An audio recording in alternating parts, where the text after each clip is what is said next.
Howdy everybody out there in YouTube land. My name is Shard.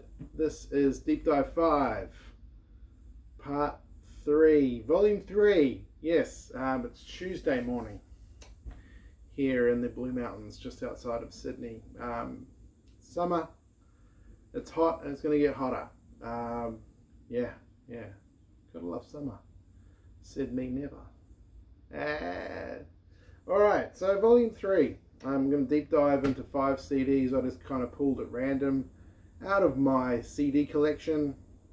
I've got a few boxes downstairs, and I just thought it would be a good exercise for me to kind of, explore a bit of the nostalgia that we've all got boxed up in our wardrobes now. This in this term of physical media. So yeah, I've got a lot of physical media lying around, well, CDs anyway. All my DVDs, I think, went back to New Zealand when my brother moved back.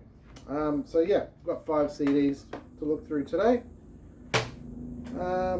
What else? Yeah, just like a little bit of nostalgia, a little bit of an exercise for me to kind of get off my butt, do this video, do some editing, learn a little bit more, do a little bit of a deep dive into each of these CDs, and share it with you out there.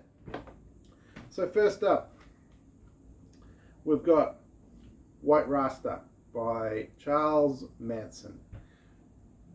Excuse me. Yes, the Charles Manson of the Manson murder family, the Manson family, back in the 60s. Murdered Sharon Tate and some other rich and famous people back in 1969. So this is White Rasta. This is I think it's live bootlegs from his recorded in his prison cell around 1983, even though the CD itself says 1985. I was listening to this yesterday. This is a bootleg itself because it was released on cassette tape, and it wasn't until much later that it came out on CD. So it's a copy of the tape. It's just like I think it's color photocopied thing. I don't know where this came from. I found it at a radio station I was working at in their CD library. And I was like, I gotta go home and listen to that, and I did, and I never gave it back because one day I might. So it's got a bunch of kind of unnamed tracks that Charles Manson recorded in his prison cell, and a few named tracks from bands that the tracks were written by Charles Manson. So you've got G.G. Allen, the Lemonheads, Lisa Suckdog, Psychic TV, and about 13 or so songs by Charles Manson recorded in his prison cell. Look, Charles Manson, the boy had talent. He did. I'm just listening to this. I was just like, wow. If he had not gone down the path he did, and he ended up becoming a recording artist like what he wanted to be, I think he would have done pretty well. Look, he's not standout. He's not like something completely different, but like, he fits that kind of 60s, 70s folk kind of rock kind of thing. His voice wasn't bad. His songs weren't too bad. But yeah, obviously other things got in his way. But yeah, I didn't mind this album. I thought it was quite listenable. Even if it wasn't by Charles Manson, if someone else had done this, or if Charles Manson hadn't become the Charles Manson we know, and he released this kind of stuff, I would be a fan. I liked it. I liked it. I haven't heard his other stuff. He's a deplorable person. Well, he was. I think he's dead now. Quite literally insane. Um, he was no hero at all, not even an anti-hero. Um, but his musical output was fine, good. I liked it. I don't know where you can get this from. I think it was packaged and released. This was packaged and released along with some other tracks called Live at San Quentin, which you might be able to find out there because that was officially released. This was never officially released. The tape was a bit of a rare collector's item. This is a rip of the tape. I don't know when this is from. Probably because it's color photocopied, I would say probably the 90s sometime. But yeah, interesting artifact. White Rasta. Oh, Charlie. Jeez. Next up, what else we got? Alright. Next up, we've got another one with a broken case. So many broken cases. Do you remember back in the 90s, if you were a CD kid like me, do you remember like going out and buying a pack of like 5 jewel cases to go and, you know, replace your dodgy cases and stuff, and that would cost money, and they weren't cheap, and now they're just freaking everywhere. You can find them at the Salvos for like 50 cents, and you're like, well, I paid like $15 for 5 of these back in 1994, and oh, I gotta get some new cases, or at least put my CDs out on display. I don't know. Then I gotta play them. They just take up space and collect dust, don't they? Alright, so next up, number 4, Deep Dive 5. The Twilight Singers, Powder Burns. Slow down, slow down, lean in, corner, that feeling you get when you're reeling. 2006. The Twilight Singers were, look, they weren't an offshoot. They were kind of a side project for Greg Dooley from the Afghan Wigs, one of my favorite 90s grunge soul rock bands. They were one of those bands that they didn't quite make it, though they did what they wanted to do, and they pulled it off really well. They released 1, 2, 3, 4, 5 albums back in the 90s, and oh man, I've got a soft spot for all of those albums. They've released a couple since they reformed back in the 2010s, but after the last Afghan Wigs record, 1965, I think that was 1998, if I believe it was. Greg Dooley made the Twilight Singers, and they've done 5 albums so far. I think they're on hold again because the Afghan Wigs are back. But this was the 4th album. So there was Twilight, as played by the Twilight Singers. That was the year 2000. I love that album. Their first album, oh, just melts me. That album melts me, man. Second album was Blackberry Bell, which is a different beast of an album, but I love that album too. That has got some killer tracks, way louder than the initial one, Twilight, as played by the Twilight Singers. Blackberry Bell just cranks up the volume, and it's just like, oh, killer album. She Loves You was after that, was an album of covers, which has its gems, and then came this one, Powder Burns. This isn't on Spotify. I had a look on Spotify. It is, someone dodgy released this on Spotify, but it's not under the official Twilight Singers account. This has got some great tracks on it. It's got one of my favorite Greg Dooley tracks of all time, called Candy Cane Crawl. Oh, I love it, man. I love that song. If there's one song you need to listen to off this, if you've never heard any other Twilight Singers before, start with Twilight by the Twilight Singers, but if you just have the one song, Candy Cane Crawl. Such a good song. Really good song. Annie DeFranco is all over this album too. She jumps in on about 4 or 5 songs. Bunch of other guest musicians. This is a really good, rock solid rock album.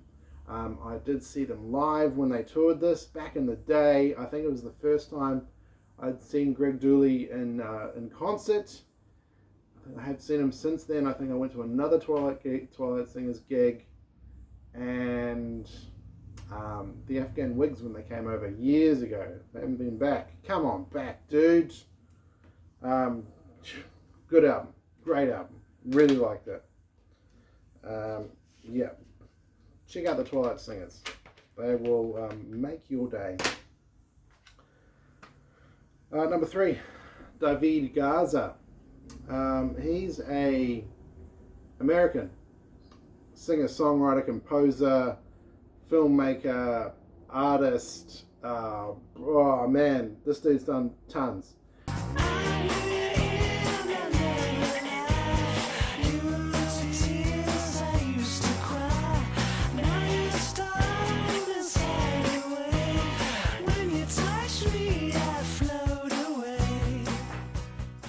This is from 1998. It's called this Euphoria. This is a great slice of late 90s post-grunge American singer-songwriter rock and or roll. Think of other contemporaries from that time maybe, but Matthew Sweet, not as experimental as Matthew Sweet, not as poppy as Matthew Sweet. Who else? Duncan Sheik. If you remember that guy, Duncan Sheik.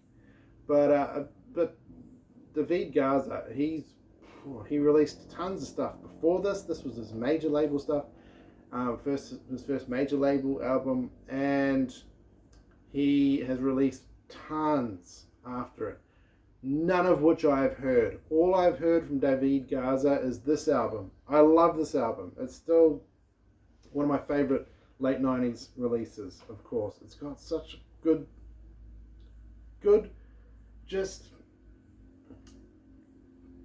solid rock stuff. It's got Core in Time, Lost is a great kind of ballad, Slave is awesome, Disco Ball World. Look, if you want a nice slice of late 90s kind of nostalgia, pop rock stuff, you would do really well to listen to this album. I really liked it. I got this at the warehouse. I believe it was, this was 1997, I think. Let me just check. I can't read that. Anyway, I got this around 1998 at the warehouse, which is the big box retailer in New Zealand. And what happened in the late 90s was that a bunch of music stores and stuff closed in New Zealand, especially in the towns. As soon as the warehouse moved in and they had their music department, local stores, gone. Local music stores, gone. Our local music store went. And that saddened me. Saddens me to this day. Spent some great times in the local music shop. Ivo's Music City in Kaitaia. Oh my gosh. Yeah. Between that and the video shop, there was never a more pig and crap kind of guy than me hanging out at those two shops back in the 90s. So yeah, a bunch of the warehouse kind of exploded, this big box retailer in New Zealand. As soon as they moved into any kind of regional area, a bunch of local businesses would go, specifically like the local music shop, because couldn't compete with the warehouse. So, but what happened in the late 90s was the warehouse started getting like boxes and boxes of like deleted CDs. So stuff that it would be re-released, but it was just excess stock that wasn't going to sell, and it got deleted off the kind of the catalog. It would come back, but these ones were deleted. So, and you'd go to the warehouse and you'd pick up stuff that was released maybe 1 year, 2 year, 3 year, 5 years previous, and you'd pick them up for like a couple of bucks. It was such a mixed bag of what you would find, but you would find crazy stuff like that. I'd never heard of David Garza. I got it for like $2. I took it home and I was just like, this is great. Another one that I found that sits high on my, kind of bands that I just stumbled across was the Mummy Heads, and I found their album, their self-titled album, at the warehouse for like $2, and I love that album. It's one of my favorite pop rock, power pop albums ever, and so thanks to the warehouse a little bit, I guess. Thanks big box retailers a little bit.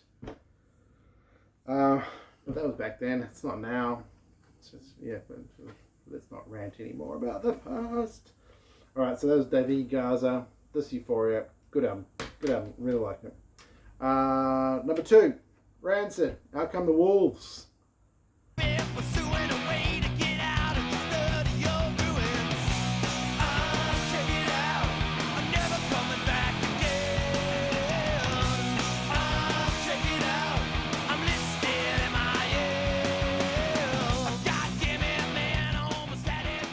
From 1996, 97, 96, I think. So Rancid, they're still around. I haven't given them much time since the turn of the century, but this album had a big impact on me.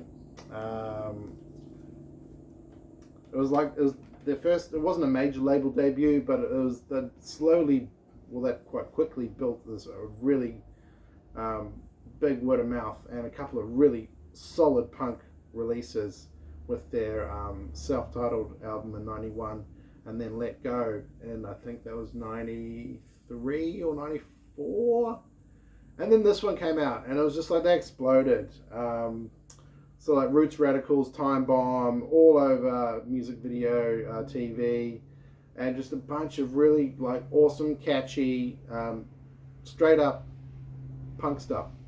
Tim Armstrong, Lars Frederiksen, Matt Freeman. Oh my God, the bass work by Matt Freeman on this album is astounding, amazing, and Brett Reed on drums. They have continued. They're still around.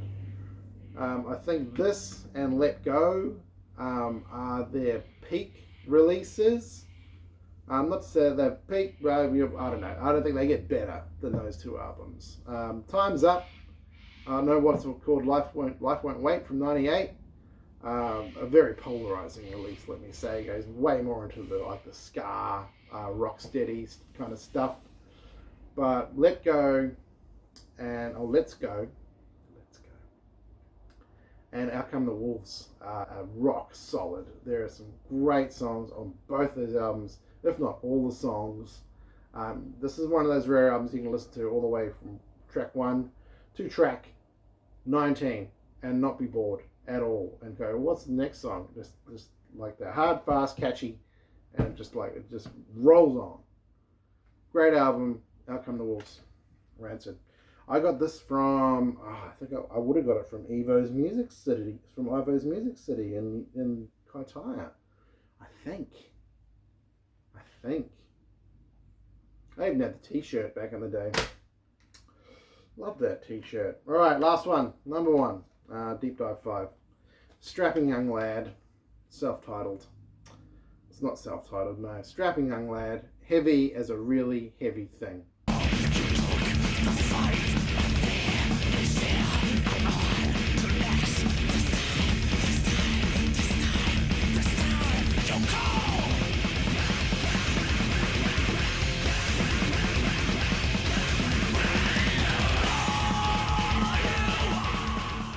This is from 1995.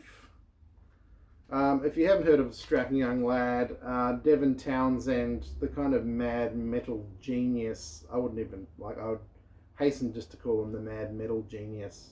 I would just call him a genius now. He was a bit mad there for a while, but he started out, he got Devin Townsend is just, oh my God, I'm a huge Devin Townsend fan. he started out, his big break he was kind of tooling around some bands in Canada. And then Steve Vai heard him singing and was like, hey, you want to come and do an album with me? And he was like, yeah, all right. And then it's a bad impersonation. So he was on the Sex and Religion album, which is all right. It's all right. I find it quite listenable because Devin Townsend was on. It was all right. It was all right. And then he kind of went on tour with Steve Vai, and then he kind of like just went, oh, this is... and he went back to Canada and he started work on this, Strapping Young Lad. And the rest of that is history. They released, I think, another 4 or 5 albums, including City, which is probably one of the heaviest albums ever made, or ever to be, or ever will be made. And this is their first album. Heavy is a really heavy thing. It's follows, Strapping Young Lad probably got a little bit too serious there once Devin started using it as his kind of his outlet for his mental health stuff. This is still very tongue-in-cheek, very kind of self-deprecating, not self-serious at all, but it's got some killer tracks on it, man. It's got Goat, Cod Metal King, Skin Me. Oh, Skin Me is a really good track. It's got nine tracks on it. After this, Devin Townsend released Biomech, Ocean Machine. Oh my god, that's in my top 10 easily, that album. And then he went on, did more Strapping Young Lad, did more solo stuff, the Devin Townsend Project, Ziltoid the Omniscient, Casualties of Cool. Oh my god, he keeps going, that guy keeps going. This is a good album, a great time capsule from the mid-90s before Devin exploded and imploded and exploded again. And the production's pretty raw, but it's still really good for a guy who was in his like early 20s, mid-20s, just trying to find his feet. And it did really well, man. Yeah, the first album's great. City will blow your friggin' eardrums off. And everything after that is worthy of exploration. Anything that Devin Townsend does, if you even like his stuff a little bit, like, and you haven't heard much of it, get out there. And he's got so much. And he's a very interesting and cool dude. So that's Deep Dive 5 Volume 3. I'll post up the list in the comments below. Like and subscribe if you want to see more of these videos. Even if you don't want to see more of these videos, like and subscribe. I'm sure I'll come up with something different at some point, but I'm having fun doing these. So yeah, I want to do more. So if you want to interact, yeah, hit me up in the comments below. All right, my name's Shard. I'm out of here. See ya.